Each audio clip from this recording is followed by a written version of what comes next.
Praise the Lord.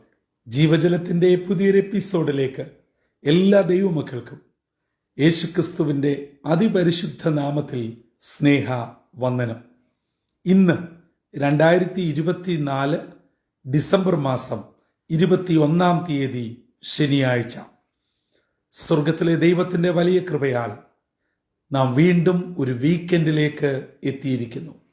ഒരാഴ്ച വട്ടം കൂടെ അതാതിടങ്ങളിൽ തമ്പുരാൻ നമ്മെ ഏവരെയും പരിപാലിച്ചു.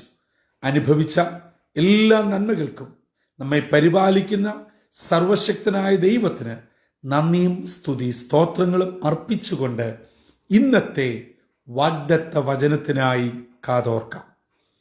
ഇന്ന് ജീവജലത്തിൽ കൂടി പ്രോമിസ് വേഴ്സായി നമുക്ക് ലഭിച്ചിരിക്കുന്നത് വിശുദ്ധ യോഹന്നാൻ എഴുതിയ സുവിശേഷം 1 അധ്യായം 16 വാക്യം. സെയിന്റ് ജോൺ ചാപ്റ്റർ 1 വേഴ്സ് 16 നാം ഇപ്രകാരം വായിക്കുന്നു: അവന്റെ നിറവിൽ നിന്ന് നമുക്കെല്ലാവർക്കും കൃപമേൽ കൃപ ലഭിച്ചിരിക്കുന്നു. യേശുക്രിസ്തുവിന്റെ മുന്നോടിയായി ദൈവം ഈ ഭൂമിയിലേക്ക് നിയോഗിച്ചയച്ച സ്നാപക യോഹന്നാന്റെ ധന്യമായ വാക്കുകളാണ് ഇന്നത്തെ വാഗ്ദത്ത വചനമായി നാം കേട്ടത്.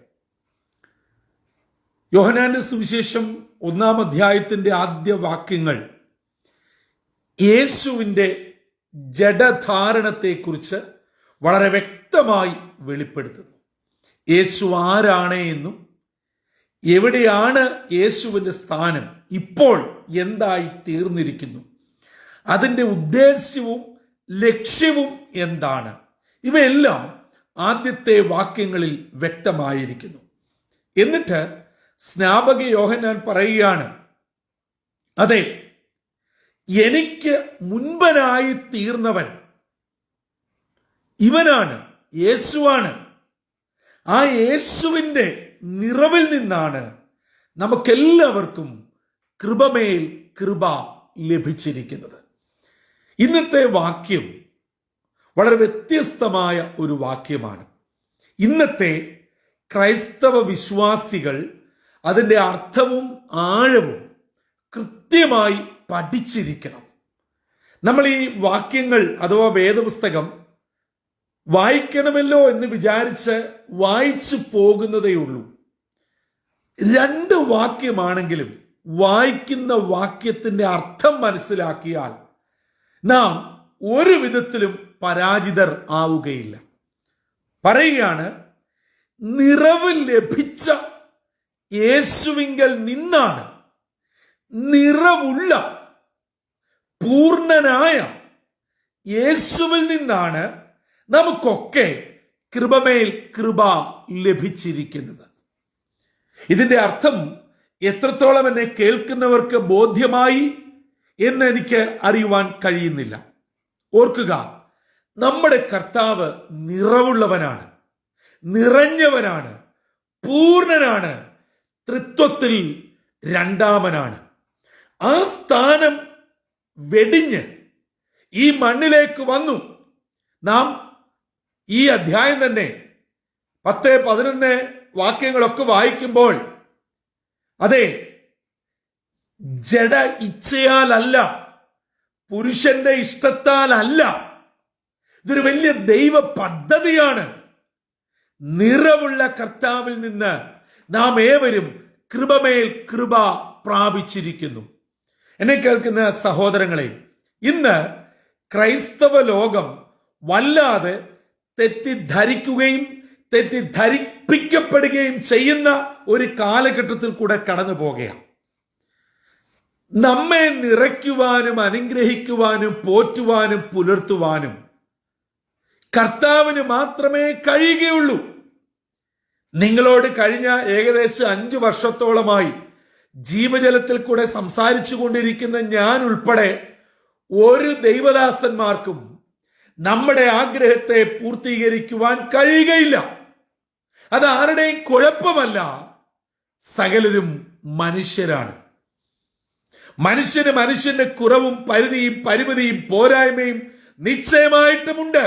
എന്നാൽ നിറവുള്ളവൻ എന്റെയും നിങ്ങളുടെയും വീണ്ടെടുപ്പുകാരനായ യേശു മാത്രമാണ്. പ്രിയമുള്ളവരെ, ആ നിറവുള്ളവന്റെ അടുക്കൽ നിന്ന് വേണം പ്രാപിക്കുവാൻ. അല്ലാതെ ഈ ലോകത്തിലെ ഒരു ദൈവദാസന്മാർക്കും നമ്മെ ഒരു വിധത്തിലും അനുഗ്രഹിക്കുവാൻ കഴിയുകയില്ല. അതിനെ ഇച്ചിലൂടെ മനസ്സിലാക്കുവാൻ പറഞ്ഞാൽ, കർത്താവ് നൽകിയെങ്കിൽ മാത്രമേ നമുക്കുള്ളൂ. കർത്താവ് നമുക്ക് നൽകിയെങ്കിൽ മാത്രമേ നമുക്ക് തൃപ്തിയാകൂ, നാം നിറയുകയുള്ളൂ, നമുക്ക് ലഭിക്കുകയുള്ളൂ. നമുക്ക് വേണ്ടത് കിട്ടണമെങ്കിൽ കർത്താവ് തരണം. സൗഖ്യം വേണോ, വിടുതൽ വേണോ, ഇന്ന് കടന്നു പോകുന്ന ആരോഗ്യ പ്രശ്നങ്ങൾ, മാനസിക പ്രശ്നങ്ങൾ, കുഞ്ഞുങ്ങളുടെ വിഷയങ്ങൾ, കുടുംബ വിഷയങ്ങൾ, സാമ്പത്തിക വിഷയങ്ങൾ, നിയമസംബന്ധമായ പ്രശ്നങ്ങൾ, ജോലിയിൽ നേരിടുന്ന ആവശ്യവും അനാവശ്യവുമായ സ്ട്രെസ്, ജീവിതത്തിന്റെ ഒറ്റപ്പെടലുകൾ, ഇവയിൽ നിന്നൊക്കെ ഒരു വിടുതലിന് വേണ്ടി മനുഷ്യൻ ഇന്ന് ഓടുകയാണ്. ചിലർ മദ്യത്തിലും മയക്കുമരുന്നിലും അങ്ങനെ പോകുന്നു, ചിലർ യാത്ര പോകുന്നു, ചിലർ ചില നേരം പോക്കുകൾ കണ്ടെത്തുന്നു. പക്ഷെ ഇതൊക്കെ എത്ര നേരത്തേക്കാണ് പ്രിയമുള്ളവരെ?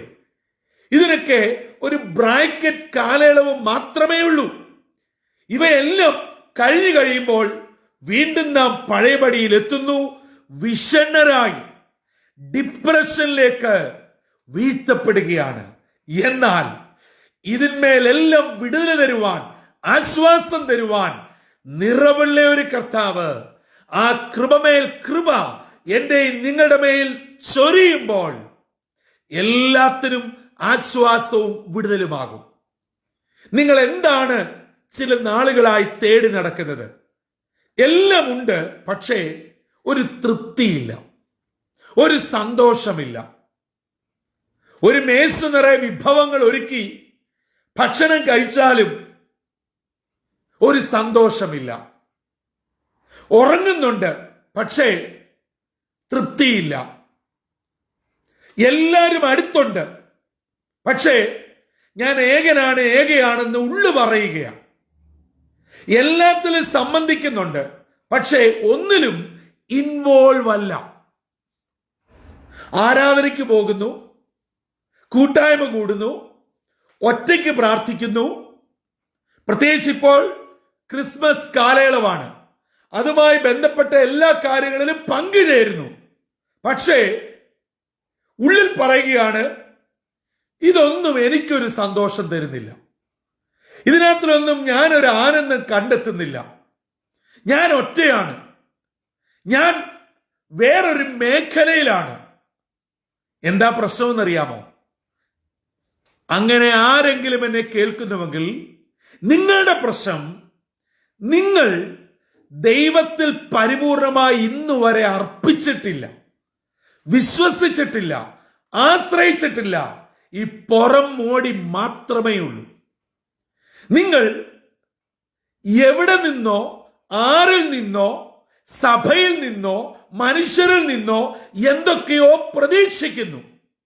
ആ പ്രതീക്ഷയ്ക്കൊത്ത് നിങ്ങൾക്ക് ലഭിക്കുന്നില്ല. അതുകൊണ്ടാണ് ഈ ശൂന്യത, അതുകൊണ്ടാണ് ഈ ഏകാന്തത, അതുകൊണ്ടാണ് ഈ സന്തോഷമില്ലായ്മ, അതുകൊണ്ടാണ് ഒന്നിലും ഒരു തൃപ്തിയില്ലായ്മ. എന്നാൽ അതിനെല്ലാം ഒരേ ഒരു പോംവഴിയാണ് ഇന്നത്തെ വാഗ്ദത്ത വചനമായ യോഹന്നാന്റെ സുവിശേഷം 1-ാം അധ്യായം 16-ാം വാക്യം. നിറവുള്ള യേശുവിൽ നിന്ന് ഞാനും നിങ്ങളും കൃപമേൽ കൃപ പ്രാപിച്ചാൽ നമ്മൾ കടന്നു പോകുന്ന എല്ലാ പ്രശ്നത്തിനും പരിഹാരമായി, വിടുതലായി, സൗഖ്യമായി. അത് എന്റെ പ്രേക്ഷകരായ ജീവജലത്തിന്റെ ദൈവജനമേ, നിങ്ങൾ പ്രാപിച്ചെടുക്കണം. അല്ലാതെ ജീവജലം ഒന്നും വിടാതെ കേട്ടിട്ടോ, കുറെ പ്രാർത്ഥിച്ചിട്ടോ, കുർബാന കൈക്കൊണ്ടിട്ടോ, ഉപവസിച്ചിട്ടോ ഒന്നും ഒരു കാര്യവുമില്ല. നമുക്കുള്ളിൽ സന്തോഷവും ദൈവകൃപയും ലഭിക്കാതെ പിന്നെ എന്ത് ചെയ്തിട്ട് എന്താണ് ഗുണം? അവിശ്വാസിക്ക് തുല്യമല്ലേ? തിരിച്ചറിയണം, മടങ്ങി വരണം. വചനപ്രകാരം ജീവിതത്തെ ക്രമീകരിച്ച് സമർപ്പിക്കുമ്പോൾ, നിറവുള്ള യേശുവിൽ നിന്നും കൃപമേൽ കൃപ പ്രാപിക്കുമ്പോൾ, നമ്മുടെ ജീവിതത്തിന്റെ ഏകാന്തതയും വേദനകളും നിരാശകളും പിറുപിറുപ്പും സംശയവും ഭയവും ആശങ്കയും ആങ്സൈറ്റിയും വിഷാദങ്ങളും വിട്ടുപോകും. ഇത് ഇന്നത്തെ ദിനം ജീവജലം ശ്രവിക്കുന്ന പ്രിയപ്പെട്ടവർക്ക് സംഭവിക്കട്ടെ, വിടുതൽ പ്രാപിക്കട്ടെ. ഈ കൃപമേൽ കൃപ ഓരോരുത്തരും ജീവിതത്തിൽ അനുഭവിച്ച് വിടുതലോടെ സൗഖ്യത്തോടെ ആയിരിക്കുന്ന ഇടങ്ങളിൽ കർത്താവിനെ സാക്ഷിപ്പാൻ ഇടയാവട്ടെ.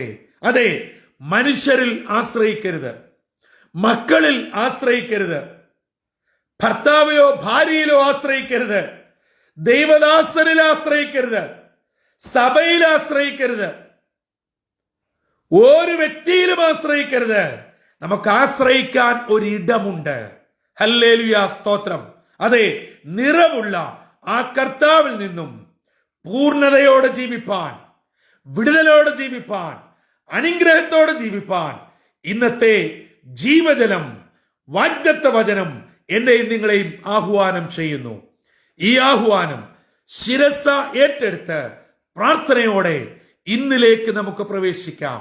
ഈ ദിനം വിടുതലിന്റെയും അനുഗ്രഹത്തിന്റെയും നന്മയുടെയും ദിനമായി ദൈവകൃപയോടെ ജീവിപ്പാൻ സർവശക്തനായ ദൈവം നമ്മെ ഏവരെയും സഹായിക്കട്ടെ. അതിനായി നമ്മെ തന്നെ വിട്ടുകൊടുക്കാം, തലകളെ വണക്കാം, പ്രാർത്ഥിക്കാം. കാരുണ്യവാനായ ദൈവമേ, സ്വർഗീയ പിതാവേ, ഒരാഴ്ചയുടെ അന്തിയിലേക്ക് അവിടുന്ന് ഞങ്ങളെ എത്തിച്ചതിനായി സ്തോത്രം. ദിനംതോറും അങ്ങയിൽ നിന്നും അനുഭവിക്കുന്ന എല്ലാ നന്മകൾക്കും നന്ദിയുള്ളവരെ ജീവിപ്പാൻ ഞങ്ങളെ അവിടുന്ന് ഒരുക്കണമേ. ഇന്ന് ഞങ്ങളെ കേൾപ്പിച്ച ദൈവത്തിനായി സ്തോത്രം. അപ്പാ, ഞങ്ങൾ പലപ്പോഴും മനുഷ്യരിൽ ആശ്രയം തേടുന്നവരാ, മനുഷ്യരിൽ നിന്നും എന്തൊക്കെയോ പ്രതീക്ഷിക്കുന്നവരാ.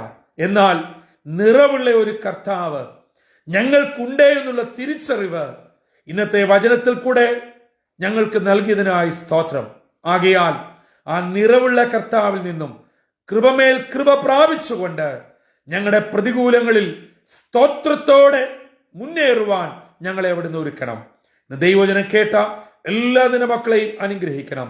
സ്വർഗീയ നന്മകളും അനുഗ്രഹങ്ങളാലും നിറച്ച് അങ്ങയിൽ നിന്നും കൃപമേൽ കൃപ പ്രാപിച്ച് ഈ പ്രതിസന്ധിയും പ്രതികൂലങ്ങളുമുള്ള ലോകയാത്രയിൽ അനുകൂലകനായ കർത്താവിൽ കൂടെ ജയജീവിതം നയിപ്പാൻ ഞങ്ങളെ സഹായിക്കണമെന്ന് യേശു മശിഹാ മൂലം അപേക്ഷിക്കുന്നു.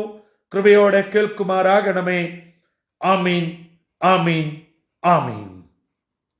പ്രിയ ദൈവമക്കളെ, നിറവുള്ള ഒരു കർത്താവ് നമ്മളോടൊപ്പമുള്ള കാലത്തോളം ഞാനും നിങ്ങളും നിറവുള്ളവരായി തീരണം. ദുഃഖിച്ചിരിക്കരുത്, സങ്കടപ്പെട്ടിരിക്കരുത്, വിഷാദിച്ചൊട്ടും ഇരിക്കരുത്. അതെ, നിറവുള്ള കർത്താവിൽ നിന്നും ഞാനും നിങ്ങളും കൃപമേൽ കൃപ പ്രാപിച്ചവരാണ്. അഥവാ ആരെങ്കിലും വേണ്ട വിധത്തിൽ പ്രാപിക്കാത്തവരുണ്ടെങ്കിൽ ഇന്ന് അത് പ്രാപിച്ചെടുക്കണം. അങ്ങനെ നമ്മുടെ ജീവിതത്തിന്റെ സമസ്ത മേഖലയിലും വിടുതൽ പ്രാപിപ്പാൻ, അനുഗ്രഹം പ്രാപിപ്പാൻ, ദൈവകൃപയോടെ മുന്നേറുവാൻ സർവശക്തനായ ദൈവം ഏവരെയും സഹായിക്കട്ടെ. അതിന് ഇന്നത്തെ വാഗ്ദത്ത വചനം നമ്മെ ഓരോരുത്തരെയും ഒരുക്കുകയും ചെയ്യുമാറാകട്ടെ. കർത്തൃ ശുശ്രൂഷയിൽ നിങ്ങൾക്കൊപ്പം brother Santhosh Kodukulanji. God bless you all.